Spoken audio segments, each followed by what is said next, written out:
बिस्मिल्लाहिर्रहमानिर्रहीम।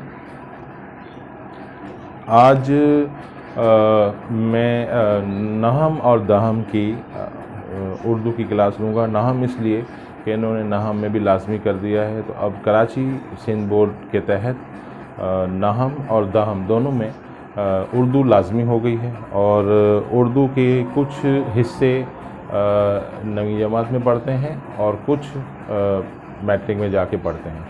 तो इस तरह एक किताब को दोनों क्लासेस के लिए लाजमी कर दिया गया है।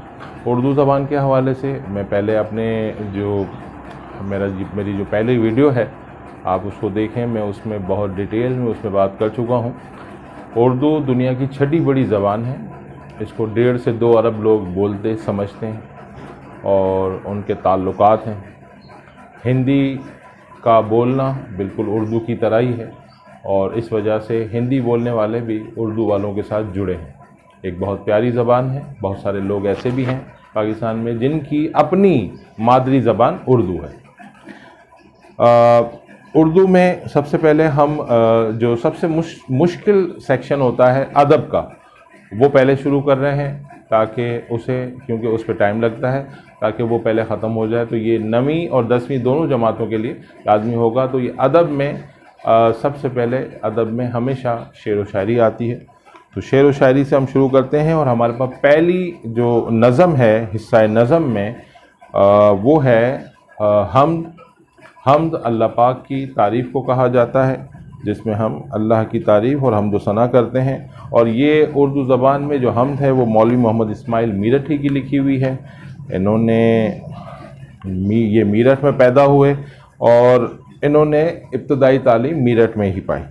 अरबी और फ़ारसी के उस्ताद के हवाले से इन्होंने खिदमत अंजाम दी हैं और ये इनका शुमार बच्चों के अहम शुअरा में होता है और उन्होंने बड़ी इस्लाही और अखलाकी नज़म लिखी हैं। मैं पढ़ूँगा भी, इसके मुश्किल अल्फाज की तशरीह भी करता जाऊँगा साथ साथ, और ये भी बताता जाऊँगा कि ये क्या है। तो जो शेर या नज़म या गज़ल कोई भी होती है, उसका जो पहला शेर होता है उसे मतला कहते हैं। हमेशा ये बात याद रखें। ये चीज़ जो आपके जो पेपर का जो सिलेबस है उसके अंदर अहम है कि उस सिलेबस में 50% यानी 50% जो है वो MCQs आएंगे। उन MCQs में इसी तरह के सवालात होंगे कि जी नज़म या गज़ल के पहले शेर को क्या कहते हैं, या उसकी जगह ब्लैंक होगी, खाली जगह होगी, उसे फिल करना होगा। तो उसे मतला कहते हैं। मीम तोए लाम आइन, मतला से मतला कहा जाता है। खुदाया नहीं कोई तेरे सिवा, अगर तू ना होता तो होता ही क्या। अल्लाह की ज़ात और सिफ़ात की बात है कि तेरे सिवा अगर तू ना होता तो कोई ना होता। तस्वुर तेरी ज़ात का है महाल, किसे ये सकत और कहाँ ये मजाल। कोई इंसान इसका तस्वुर नहीं कर सकता क्योंकि वो नज़र नहीं आता किसी को, तो इसलिए उसका तस्वुर भी नहीं हो सकता और किसी में ये मजाल भी नहीं है और सकत भी नहीं है। सकत कहते हैं ताकत का होना, सकत कहते हैं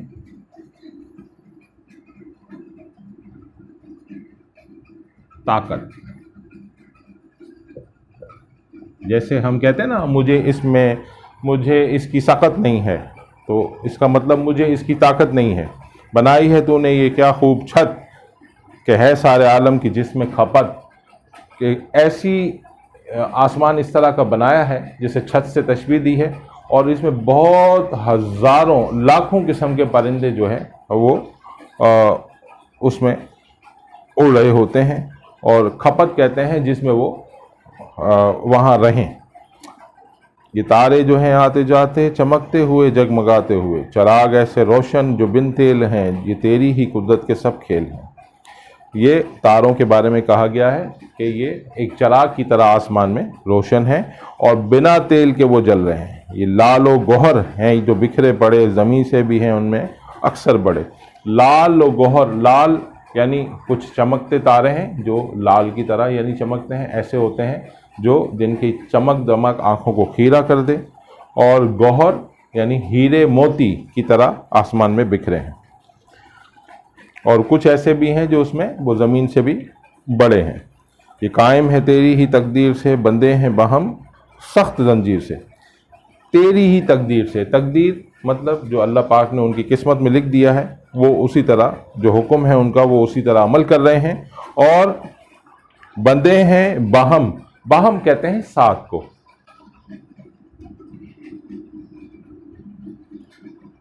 बे पर भी ज़बर है और मीम पर भी ज़बर है, साथ होना, एक साथ, यानी एक साथ ही जंजीर में, किसी ऐसी जंजीर में जकड़े हैं किसी वजह से वो अलग नहीं होते।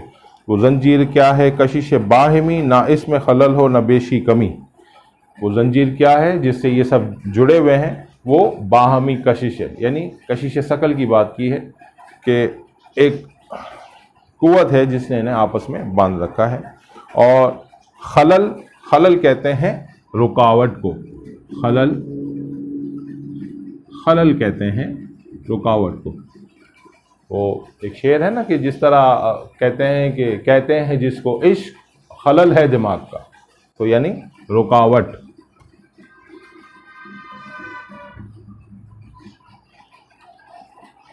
बेशी कमी, बेशी के ना, बेशी का मतलब ज़्यादा, कमी का मतलब कम है। इन सब का आइन ईजाद एक, हुनर एक है और उस्ताद एक। इन सब का तरीका ईजाद एक ही है और इन सब का हुनर भी एक है, इनका उस्ताद भी एक है।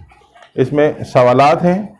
नज़म में छत से क्या मुराद है? नज़म में छत से मुराद आसमान के है। शायर ने जंजीर किसे कहा है? शायर ने जंजीर एक उस ताकत को कहा है जिसके ज़रिए ये सारे आपस में जुड़े हुए हैं। लालो गौहर हीरे मोती की तरह आसमान में सितारे सैयारे घूम रहे हैं। अल्लाह ताला की कुदरत से किन बातों से ज़ाहिर होती है? अल्लाह ताला की कुदरत इन चीज़ से, यानी सितारों, सैयारों और आसमान की छत से ज़ाहिर होती है। इसके बाद हम के दूसरे पाँचवें आखिरी शेर की वजाहत कीजिए। वजाहत मैंने आपके सामने कर दी। इस हम का मरकज़ी ख्याल बयान कीजिए। मरकज़ी ख्याल सिर्फ अल्लाह के बारे में है और उसकी मखलूक़ात के बारे में है कि उसने क्या क्या चीज़ें तख्लीक की हैं। इसका जो मरकज़ी ख्याल है वो आसमान के हवाले से है और मरकज़ी ख्याल का मौजू ही आसमान है और उसी के बारे में ज़्यादातर अशार हैं जो हमने इसमें पढ़े। खाली जगह में मुनासिब अल्फाज लिखिए। ये अशार के लिहाज से ही खाली जगह है जी। और पहले मिसरे को पढ़िए, दोनों ख़ास आवाज़ रखते हैं। और ये मिसरा सानी क्या होता है, मिसरा अव्वल क्या होता है, ये मैंने आपको बता दिया। ये मतला होता है। और आखिर जिसमें अगर गज़ल होती है तो उसमें कोई भी शायर अपना तखल्लुस इस्तेमाल करता है, उसे मक्ता कहते हैं।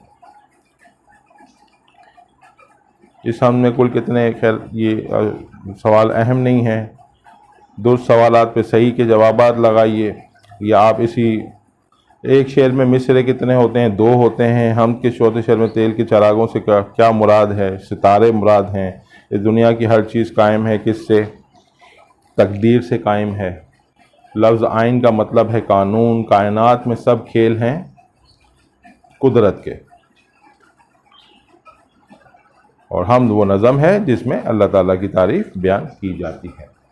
तो ये आज की यह जो हमद है, पहली नज़म हमने पढ़ी उर्दू अदब में से, उर्दू शायरी में से। और इंशाल्लाह अगली हम नात पढ़ेंगे।